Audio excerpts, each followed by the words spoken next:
की बड़ी खबर आप जानिए, जहां पर रामगिरी राणे के बयानों पर एआईएमआईएम का मार्च यहां पर देखने को मिल रहा है। मुंबई पहुंची है तिरंगा संविधान रैली। इम्तियाज जलील की अगुवाई में ये संविधान रैली निकाली जा रही है। तिरंगा रैली में एआईएमआईएम समर्थकों की भारी भीड़ भी देखी जा रही है। औरंगाबाद के पूर्व सांसद हैं इम्तियाज जलील।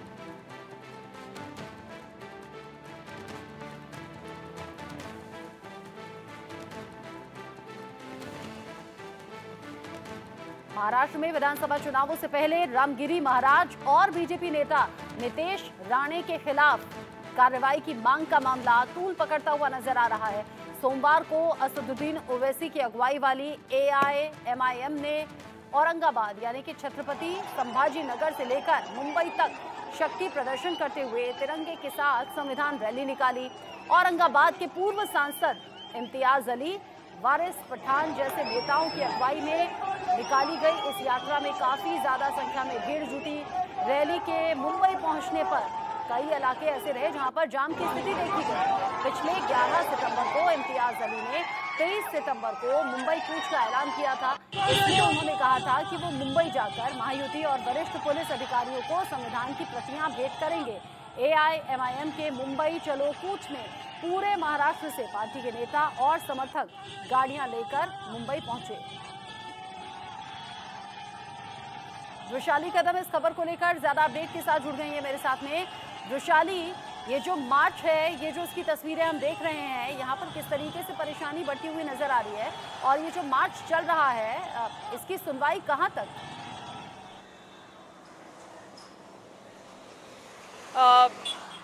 देखिए, ये जो मार्च है वो मुलुंड के पास पहुंचा हुआ है और हमने देखा कि काफ़ी बड़ी तादाद में लोग यहाँ पर इसमें शामिल हुए हैं।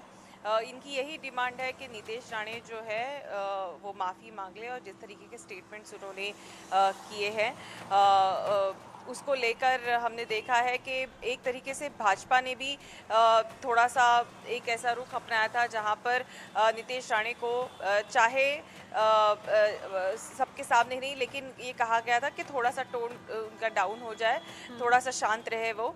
और इतना ही नहीं बल्कि महायुति के जो एक सदस्य हैं उनका भी कहना था एनसीपी अजीत पवार कैंप का कि जिस तरीके के स्टेटमेंट बार बार किए जा रहे हैं ये गलत है, महायुति के लिए भी ये गलत है। चाहे अजीत पवार ने महायुति ज्वाइन कर ली हो, लेकिन अभी तक सेक्युलर जो उनकी विचारधारा है उनसे उन्होंने वैशाली, चूंकि बड़ी संख्या में इस मार्च में लोग शामिल हुए हैं, हम देख रहे हैं कि बड़ी संख्या में मार्च में लोग शामिल और सड़कों पर जाम जैसी स्थिति।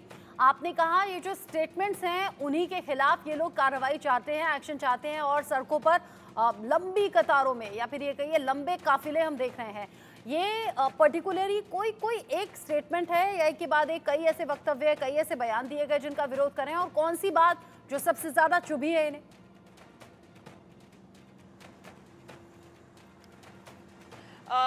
हमने देखा है कि पिछले कुछ दिनों में जिस तरीके के स्टेटमेंट नितेश राणे कर रहे हैं उसको लेकर कई बार इम्तियाज जलील हो, उनकी पार्टी हो, उन्होंने ये कहा था कि ऐसे जो स्टेटमेंट है वो सहन नहीं किए जाएंगे।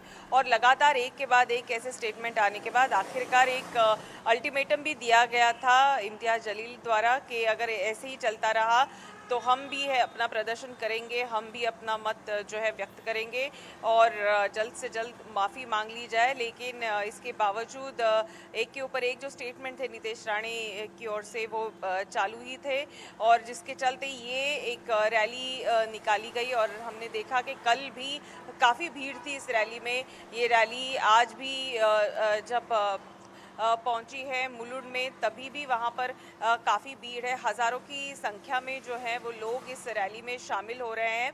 और ऐसे में कहीं ना कहीं ये भी देखा जा रहा है कि देखिए महाराष्ट्र में विधानसभा चुनाव जो हैं वो अभी सर पर हैं, कभी भी आचार संहिता यहाँ पर लागू हो सकती है, कोड ऑफ कंडक्ट लागू हो सकता है। ऐसे में एमआईएम भी जो है वो अपने कैंडिडेट्स यहाँ पर उतारना चाहती हैं और कहीं ना कहीं ये दिखाने की भी कोशिश है कि और एक वो भी जानना चाहते हैं कि उनको कितना समर्थन है, कितने लोग इनके साथ शामिल हो रहे हैं और एमआईएम अगर अपने कैंडिडेट्स खड़े करती भी है तो कितना उनको यहाँ पर बहुमत मिल सकता है। ये भी एक जानने की कोशिश उनकी पार्टी की ओर से भी की जा रही है, लेकिन सबसे महत्वपूर्ण उनकी यही डिमांड है कि नीतीश राणे जो है वो माफ़ी मांग ले।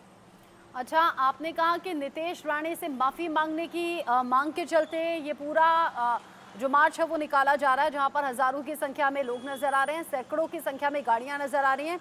अच्छा, ये थोड़ी देर पहले का एक पोस्ट है जो मेरी आंखों के आगे आया अभी वृषाली, जहां पर देखिए एक तरफ तो ये मार्च निकाला जा रहा है, नीतीश राणे से यहाँ पर माफ़ी की मांग हो रही है और उन्होंने इस रैली की जो तुलना है वो पोहे से कर दी है। यानी एक तरफ उन्होंने फोटो लगाया है इस रैली का, जो हम तस्वीरें अपने दर्शकों को दिखा रहे हैं, जहां पर हजारों की संख्या में लोग और सैकड़ों की संख्या में गाड़ियां हैं, और दूसरी तरफ उन्होंने पोहे का फोटो लगा दिया है और वो ये कह रहे हैं कि इसे तो हम रोज नाश्ते में खाते हैं। इस बात का मतलब क्या? रैली की तुलना उन्होंने पोहे से कर दी, मतलब क्या बहुत ही लाइटर मोड पर वो इस बात को टालना चाहते हैं?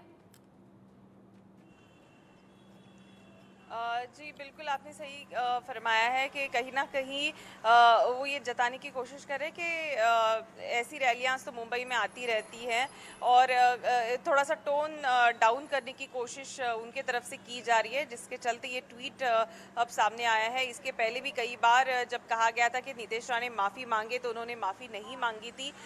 एक हिंदू संरक्षक के नाम पे एक उनकी प्रतिमा जो है वो पिछले कुछ दिनों में आगे आती दिखाई दे रही है और ऐसे में ये जो रैली आई है एक माफ़ी की मांग उनकी तरफ से की जा रही है, उसी बीच ये ट्वीट का आना कहीं ना कहीं इस मुद्दे को और तूल देता अब दिखाई दे रहा है।